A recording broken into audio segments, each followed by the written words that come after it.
Well, actually, I am the sort of servant in chief of our son and of my wife. Both of them require help, and we are fortunate enough that we have helpers who look after them.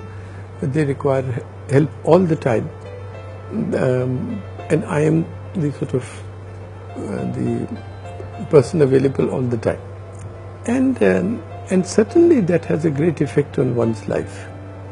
That to transmute, to convert suffering into service is one of the methods of therapy which I have seen demonstrate, I have experienced. To such an extent, as Mother Teresa would say, love till it hurts. We did not know. And I've era also. So well, no, we were in Washington. We did not know what it meant that he has a brain injury and what will be the consequence. And I remember a wonderful old man, Dr. Kennedy. He was the head of this neuroscience thing at the Georgetown University Hospital, where our son was born in Washington. And he's an elderly man. And when we were on the second or third day told by a Pakistani doctor that your son has had brain injury, but don't let anybody know that I told you, because I will be out of a job. And whatever had happened. So by that time I had resigned from the World Bank to come back to India, because there was the emergency. I very much wanted to be here for a long time, certainly at that time. So we had gone to Dr. Kennedy, and I asked him, sir, I have resigned my job, and but if you feel that for the sake of the child we should remain here, I will try and get a job back and continue here. And he gave us advice, which was among the most precious pieces of advice I received in my life. He said, you know, young man, I have not been to your country, but I hear that your families are very close, and it is that net of love and security which this child will require as he grows up. And that turned out to be the case. This was our parents' house. We lived with them. My mother-in-law gave up her own entire life and came and stayed with us for 25 years. And it was only because of them that we survived. And our child grew up. He's 42 now, and he has grown up in the fullest confidence that his word is the law. He is the king. And to such an extent that, as you saw in the book, I don't know if you were there in the book, so he blessed the Dalai Lama. Yeah. So we have, those photographs have become sort of for us treasures of the family.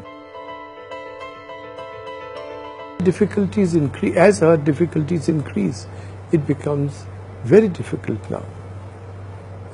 Neither of us knows what will happen tomorrow, and who will look after our son.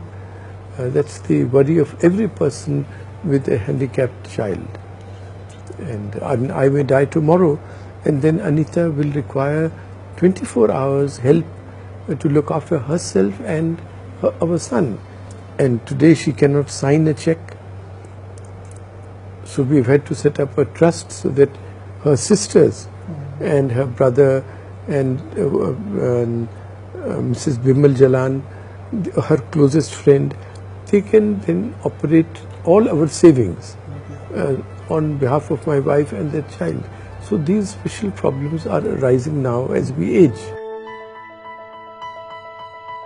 Life, his difficulties certainly endow one with a sense of proportion.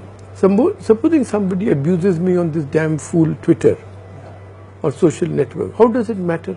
Supposing I'm dismissed from my job in the Indian Express and I feel that my tongue has been pulled away, but I see my son, he can't even speak. So I get a sense of proportion. I think one is to serve them unconditionally. Do not sit. Service must be non-judgmental, because the mind gives us so many reasons for not serving. Yes. So you should recognize them, that they are excuses which the mind is manufacturing. And therefore it will be best for us to not judge, but just serve. There is a very good sentence of the Dalai Lama.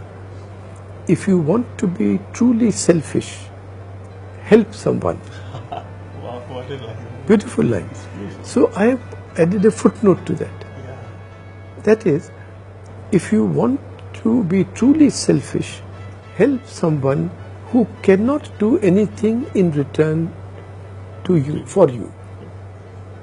You see, if you help some big fellow, some businessman or prime minister or some fellow, but when you serve a child who cannot do anything for you, or when you give an anonymous donation, then there is no way when you can expect anything in return. Then service has truly a therapeutic effect.